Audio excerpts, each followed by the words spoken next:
पहाड़ों की छाया में बसा था रानीपुर गांव। खूबसूरत तो था, मगर उस खूबसूरती में एक खौफ छिपा था। अंजलि पुराने किलों की दीवानी रानीपुर के किले की खुदाई करने आई थी। किले के बारे में कहानियां थीं, रानी की बेवफाई और राजा के श्राप की। एक शाम खुदाई के दौरान अंजलि को एक कमरा मिला। अंदर मिट्टी में दबा एक ताबूत था। उस रात अजीब सी हवा चलने लगी। हवा में किसी के गुस्से की गंध थी। ताबूत का ढक्कन खुद ब खुद सरक गया। अंदर से उठा एक शख्स राजा जैसा वेशभूषा में, मगर उसकी आंखें खाली थीं। वो अंजलि की तरफ बढ़ा। अंजलि चीखी, पर आवाज कहीं खो गई। सुबह बेहोश अंजलि को मजदूरों ने जगाया। ताबूत गायब था। गांव वालों ने उसे बताया वो राजा वीरेंद्र सिंह है, रानी की बेवफाई से मरा। वो अब भी किले में भटकता है, रानी को ढूंढता है। अंजलि को यकीन नहीं हुआ, पर वो रात के बाद से अकेले नहीं रह पाती थी। उसे लगता था कोई उसे देख रहा है। एक रात सपने में वो राजा वीरेंद्र से मिली। उसने बताया कि रानी ने उसे झर दिया था। वो बदला चाहता था। अंजलि सहम गई। वो वीरेंद्र को शांत करना चाहती थी, मगर वो कैसे? फिर उसे रानी की डायरी मिली। रानी ने लिखा था कि वीरेंद्र उसे कैद रखता था, उस पर शक करता था। उसने उसे छलने के लिए जहर नहीं दिया था। अंजलि को सच्चाई का पता चल गया था। उसने वीरेंद्र को डायरी दिखाई। वो गुस्से से भर गया, पर फिर टूट गया। उसने माफी मांगी अपने बेइतबारी के लिए। धीरे धीरे वीरेंद्र शांत होता गया। वो अंजलि से बातें करने लगा, किले की कहानियां सुनाता। अंजलि को एहसास हुआ कि वो गुस्से से ज्यादा अकेला था। एक रात अंजलि ने वीरेंद्र को छूने की कोशिश की। उसका हाथ हवा में से गुजरा। वो सिर्फ एक आत्मा था। अंजलि का दिल टूट गया। वीरेंद्र ने उसे गले लगाने की कोशिश की, पर वो नाकामयाब रहा। उसने कहा, तुम मेरी रानी की तरह हो, दयालु, समझदार। अंजलि के आंखों में आंसू आ गए। मैं तुम्हें वापस नहीं ला सकती वीरेंद्र, पर मैं तुम्हें शांति दिला सकती हूं। वीरेंद्र मुस्कुराया, एक उदास सी मुस्कान। मुझे शांति मिल गई है अंजलि, तुम्हारे साथ बातें करके। धीरे धीरे वीरेंद्र की आकृति फीकी पड़ने लगी। वो अंजलि को अलविदा कहकर गायब हो गया। किले में अब सन्नाटा था, पर एक शांत सन्नाटा। अंजलि किले से वापस चली गई। वो वीरेंद्र को लेकर नहीं जा सकी, पर उसने उसे आज़ाद कर दिया था, प्यार की ताकत से। उस प्यार जिसे जमाने भी नहीं मिटा सके। पहाड़ों की बाहों में जकड़ा हुआ था चंद्रपुर नाम का एक छोटा सा हिल स्टेशन। सालों पहले भूकंप से तबाह हुआ ये शहर अब सिर्फ खंडहरों का खामोश गवाह था। वीरान इमारतें और टूटी सड़कें मानो बीते हुए कल की कहानियां सुना रही थीं। इसी चंद्रपुर में रहती थीं मीरा, एक लेखिका जिसे रहस्यमय कहानियां लिखने का शौक था। एक बरसात की शाम मीरा को एक पुरानी डायरी मिली। वो चंद्रपुर के राजा युवराज विक्रमादित्य की थी। डायरी में लिखे शब्दों ने मीरा को झकझोर कर रख दिया। विक्रमादित्य ने लिखा था कि वो एक अभिशाप से ग्रस्त है, एक खूबसूरत लेकिन खौफनाक रानी का अभिशाप। रानी का नाम चंद्रमुखी था, जिसकी मौत रहस्यमय परिस्थितियों में हुई थी। डायरी में लिखा था कि चंद्रमुखी विक्रमादित्य से बेइंतहा प्यार करती थी, लेकिन राजा का दिल कहीं और था। गुस्से और दुख में चंद्रमुखी ने खुद को खत्म कर लिया और मरते वक्त राजा को श्राप दिया कि वो भी अकेलेपन के दर्द को झेलेगा। डायरी पढ़ने के बाद मीरा को चंद्रपुर के भूकंप और वीरानी से जुड़ाव सा लगा। क्या ये सब चंद्रमुखी के श्राप का ही नतीजा था? वो इस बारे में और जानने के लिए बेताब हो उठी। उस रात हवा में एक ठंडी सिहरन दौड़ गई। हवा में किसी इत्र की महक आई, एक महक जो मीरा को जाना पहचाना लगा। अचानक एक कोने से एक आवाज गूंजी, विक्रमादित्य। आवाज इतनी मधुर थी कि मीरा की रूह कांप गई। उसने इधर उधर देखा, लेकिन कुछ नहीं दिखा। फिर वही आवाज आई, विक्रमादित्य कहां हो? डर के मारे मीरा अपनी जगह जमी से चिपकी खड़ी रही। सुबह होते ही वो शहर छोड़ने का फैसला कर चुकी थी, लेकिन किस्मत को कुछ और ही मंजूर था। अगले दिन घूमते हुए मीरा एक तहखाने में जा पहुंची। अंदर जाने पर उसे एक बड़े शीशे के सामने खड़ी एक महिला की आकृति दिखाई दी। महिला बेहद खूबसूरत थी, लेकिन उसकी आंखों में एक अथाह गुस्सा भरा हुआ था। तुम कौन हो? मीरा ने घबराते हुए पूछा। महिला धीरे से घूमी और मीरा को गौर से देखने लगी। यह महल मेरा था, महिला की आवाज गूंजी। और ये शीशा मेरा गवाह है। ये बताएगा कि विक्रमादित्य को कभी मुझसे ज्यादा कोई प्यार हुआ था क्या? मीरा को एहसास हो गया था कि वो चंद्रमुखी से बात कर रही है। उसने चंद्रमुखी को विक्रमादित्य की डायरी के बारे में बताया। चंद्रमुखी ने पूरी डायरी सुनी और फिर उसकी आंखों से आंसू बह निकले। विक्रमादित्य ने मुझसे झूठ बोला, चंद्रमुखी ने कहा। उसने मुझे बताया कि वो किसी से प्यार नहीं करता, लेकिन उसकी डायरी में किसी और का नाम लिखा है।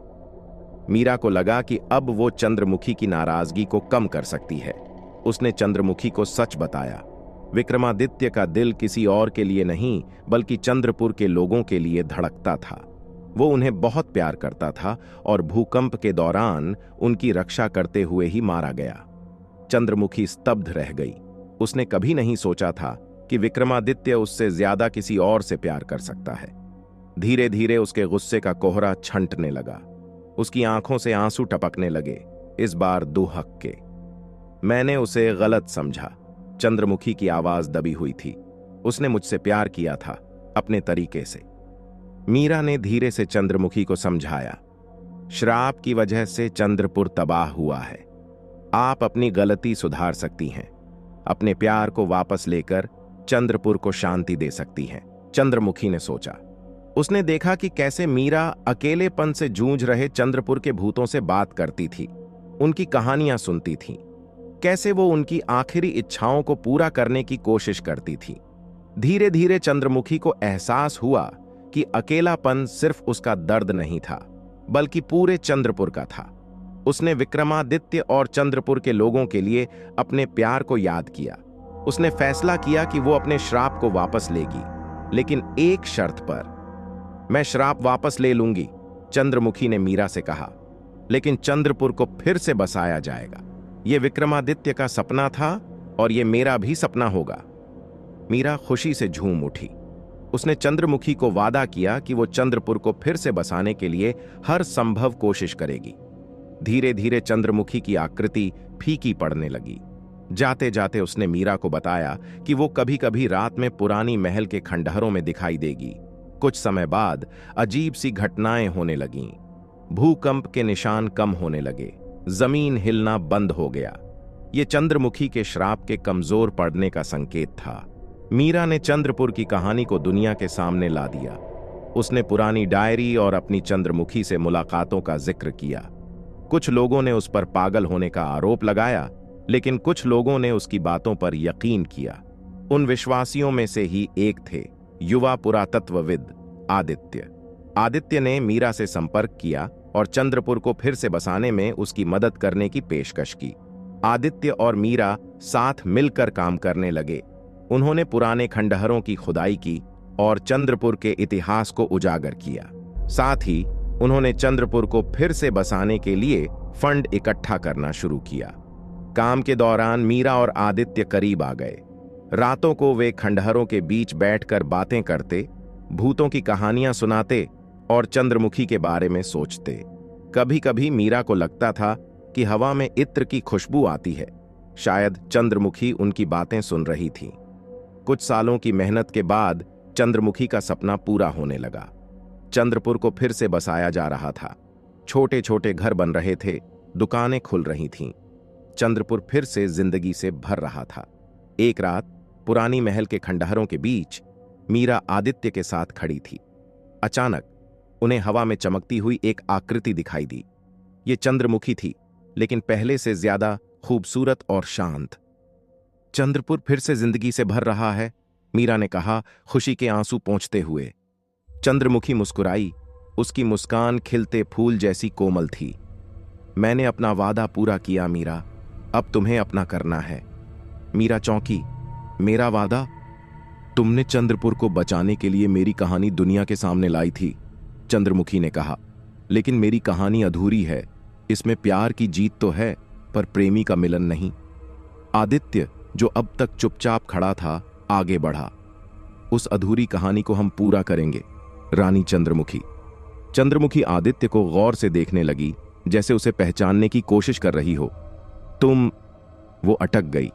मैं आदित्य हूं। आदित्य ने विनम्रता से झुका। एक पुरातत्वविद और मीरा के सहयोगी। चंद्रमुखी की आंखों में एक अजीब चमक आई। आदित्य, वो धीरे से बोली। ये नाम। अचानक हवा में एक हलचल मची और पुरानी डायरी के कुछ पन्ने आदित्य के सामने आकर गिरे। मीरा ने उन्हें पहचाना। वो डायरी के वो पन्ने थे जो गायब हो गए थे। आदित्य ने पन्नों को उठाया और पढ़ना शुरू किया। उसके चेहरे पर हैरानी का भाव आया। मीरा, आदित्य ने कांपती आवाज में कहा, ये डायरी के वो पन्ने हैं जो गायब थे और इनमें लिखा है।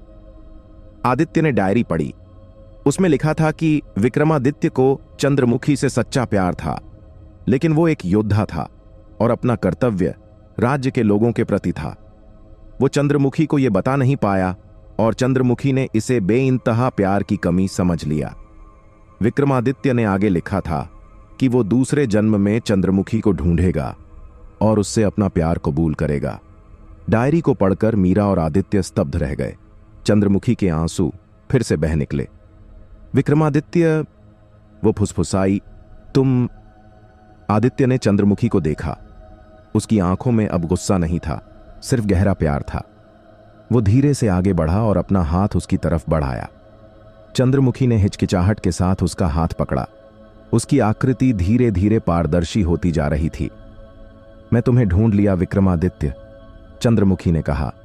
उसकी आवाज हवा में घुलती जा रही थी। अब हमेशा के लिए साथ रहेंगे। एक आखिरी मुस्कान के साथ चंद्रमुखी गायब हो गई। हवा में सिर्फ इत्र की एक मीठी खुशबू रह गई, प्यार की निशानी के रूप में। मीरा और आदित्य एक दूसरे को देखने लगे। डायरी में लिखे शब्दों और चंद्रमुखी के आखिरी शब्दों ने उन्हें चौंका दिया था। क्या ये? आदित्य ने हिचकिचाते हुए पूछा। मीरा ने मुस्कुराते हुए उसे रोक दिया। शायद ये हमारी खुद की कहानी है आदित्य। शायद विक्रमादित्य और चंद्रमुखी का अधूरा प्यार हमारी जिंदगी में पूरा हो रहा है। आदित्य ने मीरा का हाथ पकड़ा। उसकी आंखों में प्यार झलक रहा था। तो चलो हम अपनी कहानी लिखते हैं, आदित्य ने पूरा किया, मीरा के हाथ को मजबूती से पकड़ते हुए। हवा में बची इत्र की खुशबू मानो उनकी मंजूरी का इशारा दे रही थी। चंद्रपुर के पुनर्जन्म के साथ मीरा और आदित्य की जिंदगी भी एक नए अध्याय की ओर बढ़ रही थी। उनके दिन अब खुदाई और चंद्रपुर के इतिहास को संजोने में बीतते। रातें खंडहरों के बीच सितारों को निहारते और चंद्रमुखी की कहानी को याद करते हुए गुजरती। एक रात, चांदनी रात में, आदित्य ने घुटनों पर बैठकर मीरा को प्रपोज किया। उसने कहा, मीरा, मुझे नहीं पता कि यह विक्रमादित्य और चंद्रमुखी का पुनर्जन्म है या नहीं, लेकिन मुझे पता है कि तुमसे कितना प्यार करता हूं। मीरा ने उसकी आंखों में झलकता प्यार देखा। उसे भी लगा कि चंद्रपुर की कहानी उन दोनों को जोड़ने के लिए ही लिखी गई थी। उसने आदित्य को हां कह दिया। कुछ ही महीनों बाद चंद्रपुर के पुनर्जन्म के साथ ही चंद्रपुर के पुराने महल के खंडहरों के पास मीरा और आदित्य की शादी हुई। यह एक साधारण सी शादी थी जिसमें कुछ पुरातत्वविद और स्थानीय लोग शामिल थे। शादी के बाद आदित्य और मीरा ने चंद्रपुर के इतिहास को संग्रहालय के रूप में स्थापित किया। संग्रहालय में चंद्रमुखी और विक्रमादित्य की कहानी को भी प्रमुखता से दर्शाया गया था। उनकी कहानी प्रेम की त्रासदी होने से रहकर प्रेम की शाश्वतता का प्रतीक बन गई थी। सालों बाद मीरा और आदित्य बुजुर्ग हो चुके थे, लेकिन चंद्रपुर के पुनर्निर्माण और उनकी प्यार भरी जिंदगी ने उन्हें तृप्त कर दिया था। एक रात, चांदनी रात में, मीरा आदित्य के बगल में सो रही थी। अचानक उसे हवा में इत्र की खुशबू महसूस हुई, वही इत्र जो चंद्रमुखी से आता था। मीरा ने आदित्य को जगाया और उसे खुशबू के बारे में बताया। आदित्य मुस्कुराया। शायद चंद्रमुखी और विक्रमादित्य हमें आशीर्वाद दे रहे हैं। मीरा ने भी मुस्कुराते हुए उसे सिर हिलाकर हामी भरी। उनकी कहानी का अंत खुशियों से भरा हुआ था, शायद इसलिए कि वे चंद्रमुखी और विक्रमादित्य के अधूरे प्यार को पूरा करने में सफल हुए थे। चंद्रपुर के चांदनी रातों में अब भी कभी कभी हवा में एक मीठी इत्र की खुशबू आती है, मानो ये चंद्रमुखी और विक्रमादित्य के प्रेम की अमर कहानी का सुगंध हो